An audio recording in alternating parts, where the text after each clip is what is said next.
All right, we're going to get started here. Welcome to the Genscape New York Winter Outlook. My name is Matt Otway. I'm an analyst on the New York desk here. I work with a team of analysts and meteorologists, and we put out the daily Genscape product. And we prepared this Winter Outlook with our point of view on what's going to be going on this winter, upcoming in New York ISO.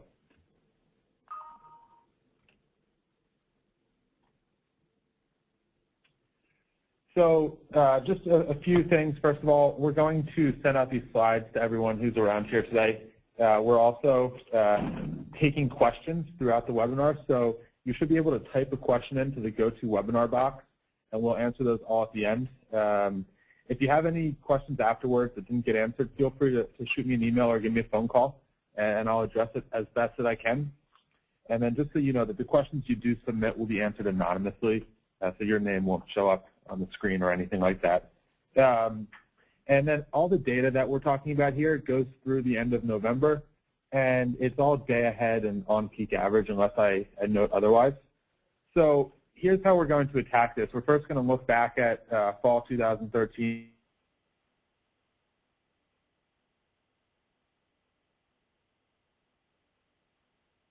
Congestion, and then we're going to shift our focus to the winter, look at demand, generation, transmission availability, and then do a deep dive in the fuel inputs and try and figure out what we can expect from gas and then how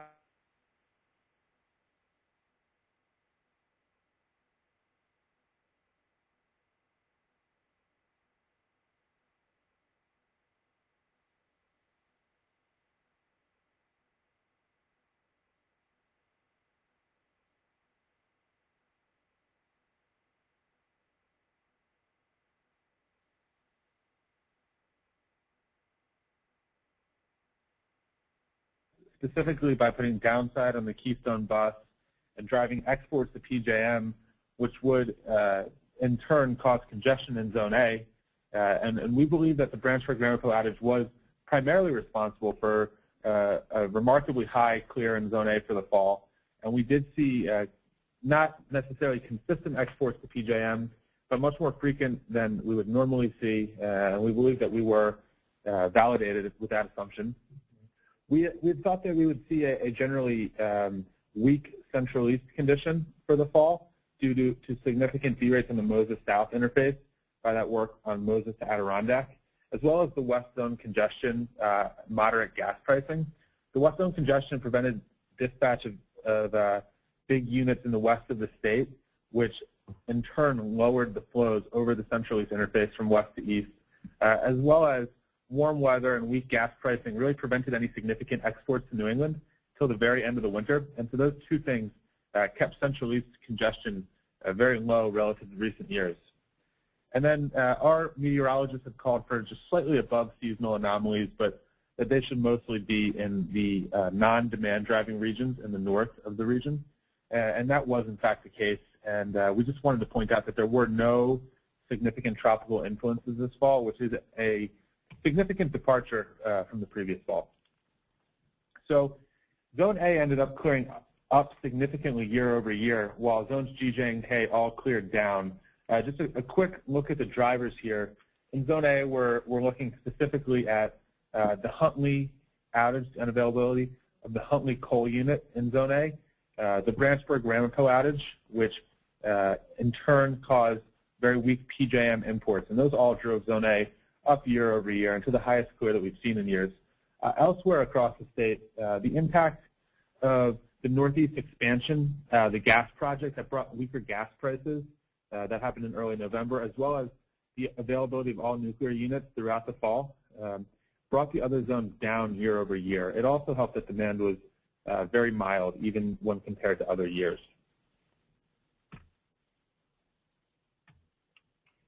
So now let's just do a closer look into what was going on with Branchburg to Ramapo. Branchburg to Ramapo went out of service at the end of November, at the end of October, was out of service through November, and then returned in early December just recently. What you're looking at here is a graph of Homer City to Stoll Road flows. So this is one line that makes up the PJM AC on the western side of New York. So not geographically close to Branchburg-Ramapo. However, as Branchburg-Ramapo came out of service and the Keystone bus received downside signal, or in other words, the Keystone bus did not get upside pressure from the east of the state, the entire PJM interface got a bad signal, or was not getting the upside signal necessary to support imports from PJM to New York. And so that's shown in the flows in the west of the state. Homer City to Stoll Road flows came down. The average in November was below 50 megawatts across the month.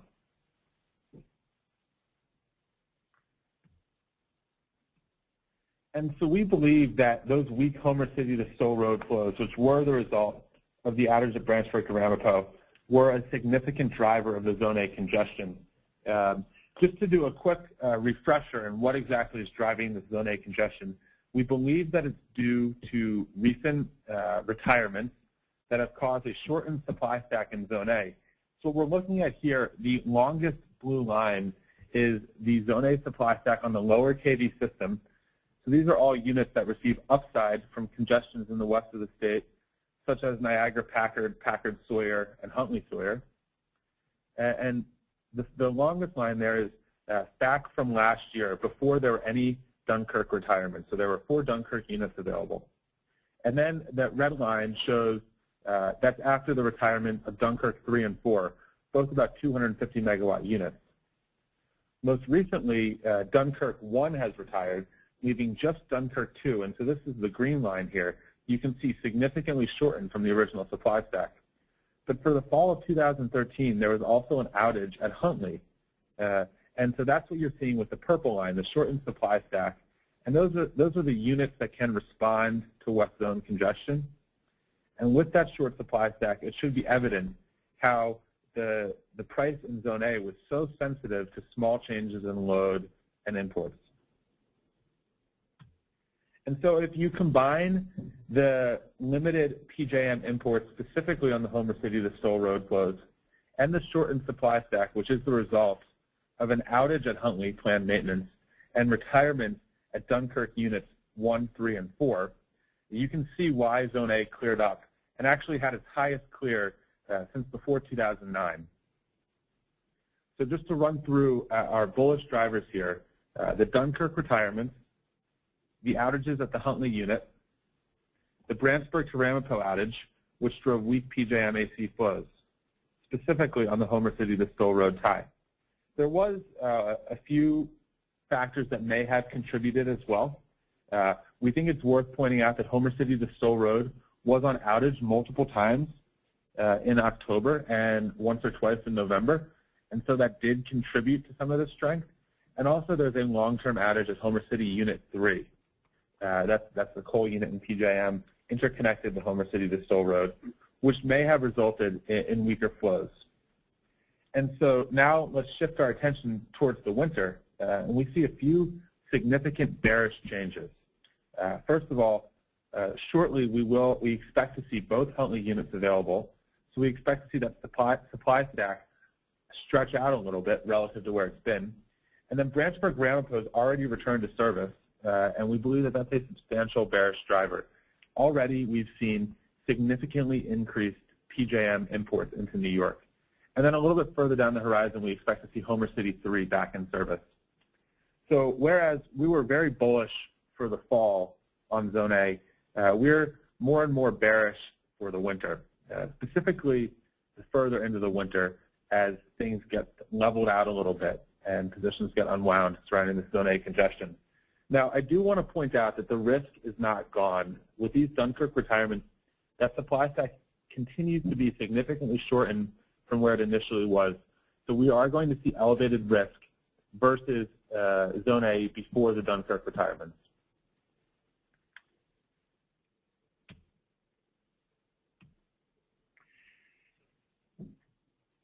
This map shows our meteorologists' expectations for the winter, December, January, February. As you can see, they're calling for colder than normal temperatures, specifically on the East Coast and the New York area. So we will be expecting that going into the winter.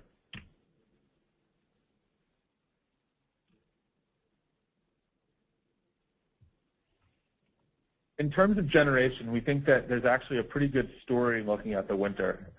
We want to point out that there's been, since last winter, the focus has been shifted considerably to reliability in both New York and New England, following some scares on the coldest days of the winter with gas availability. So we expect much more robust generation availability and lower outages year on year. Another contributing factor to those strong outages last year was that some units were still out of service in the wake of Hurricane Sandy. And so we wanted to point that out. We think that that's less of an issue in this winter going forward.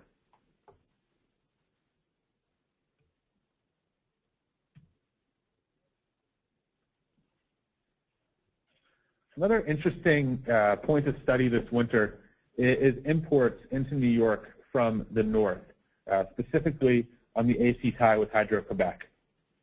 We're showing deviation from the HQAC TTC during last winter when compared to temperature. And what we see is that when the temperatures get colder in Montreal, the imports into New York from Quebec are weaker.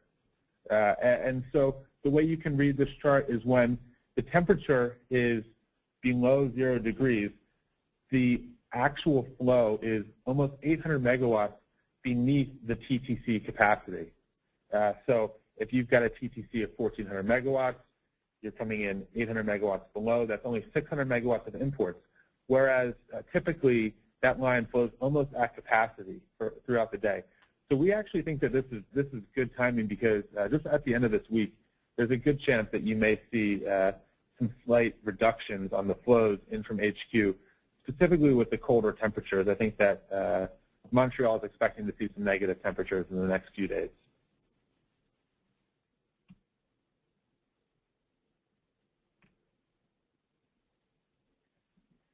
In terms of transmission this winter, we want to really focus on both planned and potential northern AC derates. So this is the tie between New York and New England. Throughout the winter, with strong AGC over Transco Z6 gas spreads, we're going to look for consistent max exports from New York into New England. And so any derate on that interface will be bearish to New York, preventing New York generators from serving New England load, and bullish to New England.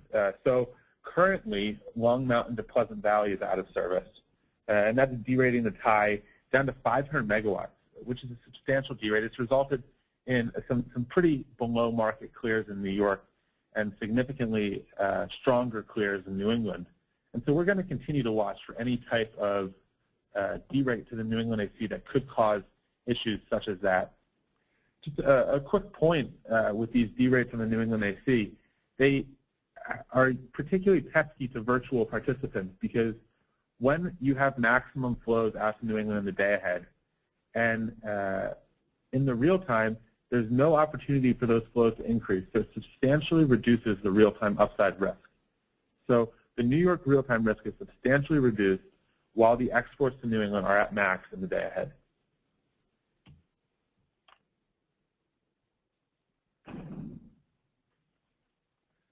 Maximum exports to New England will likely cause Central East to emerge as the dominant constraint this winter.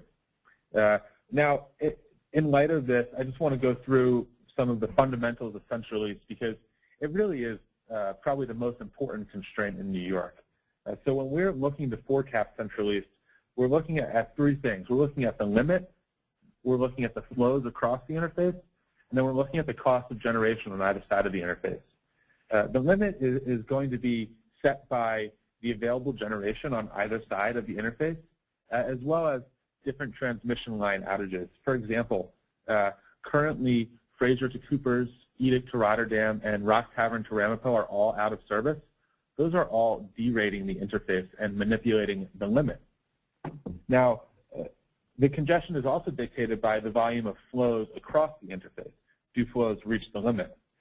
When we're looking at flows, we're looking at the distribution of demand. Is the demand substantially stronger on the eastern side of the interface or on the western side of the interface? Those changes will impact the level of flows across the interface, as will the distribution of generation. So for example, when you have a large nuclear unit out of service in the west of the state, that will reduce the flows, whereas if you have units out of service in the east of the state, that will increase the flows. Finally, we pay particular attention to imports when we're looking at the flows. Stronger imports from Ontario will increase flows west to east across the state, while stronger exports to New England will also increase flows from west to east across the state. And then the last piece of this puzzle is the fuel pricing and the cost of generation. So if you split up New York into two different supply stacks and the flows are reaching the limit, the congestion is going to emerge when the supply stacks diverge. So when the cost of generation in the east of the state becomes substantially more expensive than the cost of generation in the west of the state. Now that is almost always driven by gas pricing. Actually, the day I had clear for today is a great example of that, where you had stronger gas incorporated into the bids for Wednesday. And as a result, even though you had similar flows day over day, the cost of the congestion was significantly increased. And so that's because the cost of generation in the east of the state is indexing off of more expensive gas hubs.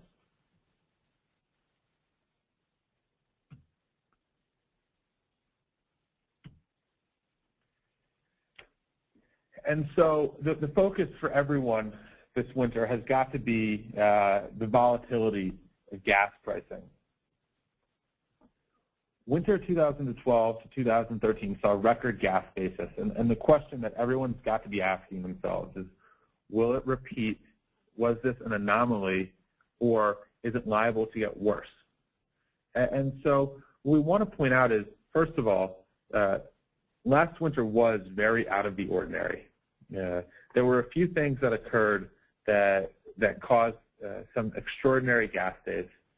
First of all, we had some very strong gas demand. There was reduced supply from eastern Canada, the expiration of LNG contracts and less spot shipments, and persisting infrastructure constraints. So which of these will carry through year over year? And so when we're looking year over year, we identify two significant deltas that we think need to be incorporated. The first of those is the pipeline expansions. There's been substantial expansion work in New Jersey and New York to the pipeline infrastructure that we think is going to impact pricing at Transco Z6. From our gas team, we're hearing that overall basis on Transco Z6 should be weaker year over year, although we're not expected to avoid blowouts on the strongest demand days. I think actually the current situation that we see is pretty good as an example of this.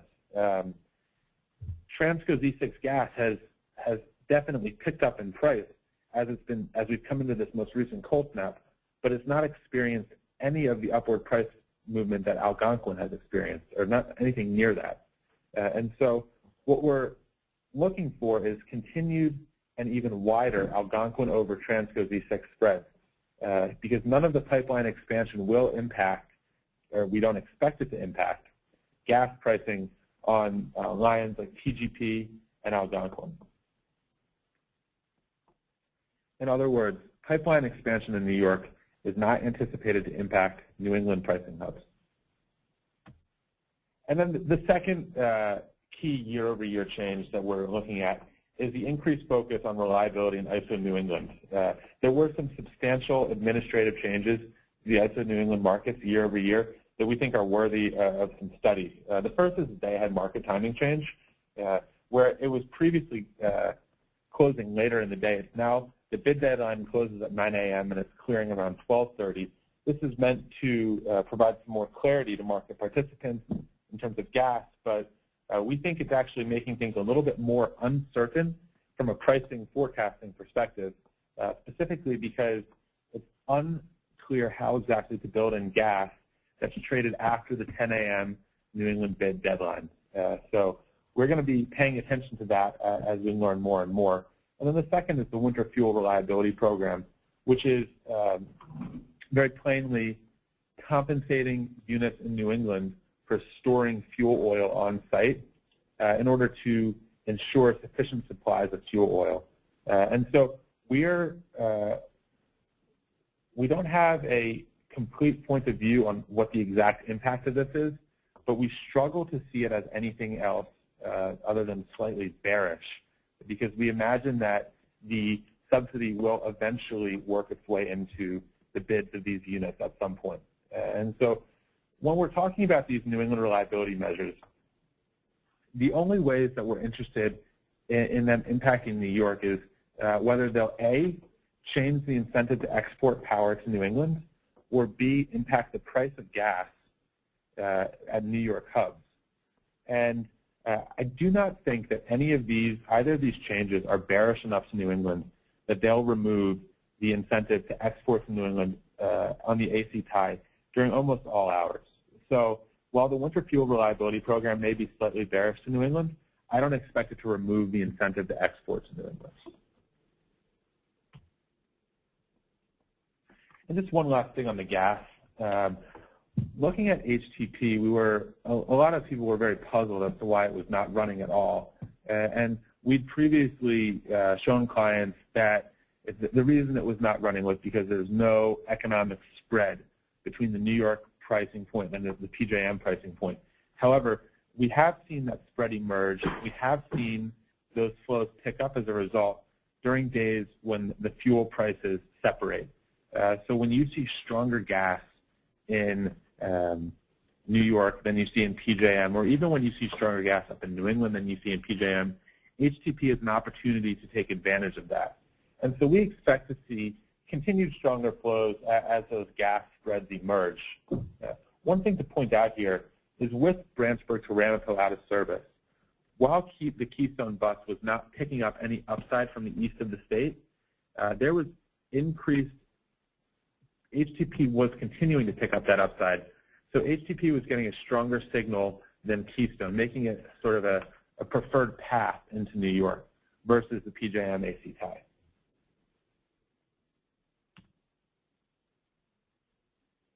And so just a quick summary to run through all of this. With the return of Branchburg to Ramapo, we're going to expect substantially stronger imports from PJM than we saw in the fall. I think that we've already seen that happen in just the week that Branchburg Ramapo has been back, and I expect that to continue to be the case. And quite frankly, we expect the PJM imports to continue to increase throughout the winter. And then when we shift our attention to the north, we think that you will see weaker HQAC flows when the temperatures in Montreal get very cold.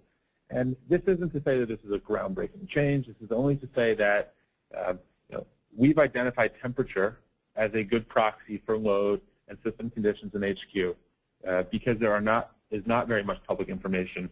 So we encourage you to do the same in your analyses. Looking at the fuel inputs, we remain concerned about gas basis across the Northeast as a major upside driver of price. However, our view is that recent infrastructure upgrades on the New York system, specifically impacting Transco Z6, will prevent consistent blowouts, although they won't prevent the blowouts on the strongest days, and they'll create a much wider Algonquin over Transco Z6 spread. Or if you're looking at power, they'll create a larger New England over New York spread. Looking at that spread, which will likely emerge from these discrepancies in fuel prices, we're going to be paying specific attention to New England ACD rates. Even though there are not very many scheduled at this point, we think that they'll have a substantial impact on both markets. And then looking at demand, our meteorologists are forecasting lower than average temperatures, so colder weather across much of the Northeast, and we'll be paying attention to that, specifically to the extent that it drives demand for gas and power. And so that's this is our point of view on the winter. We're going to step away for just 1 minute and let any questions file in, and then I'll begin to answer those questions in just 1 minute.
All right, we're back here.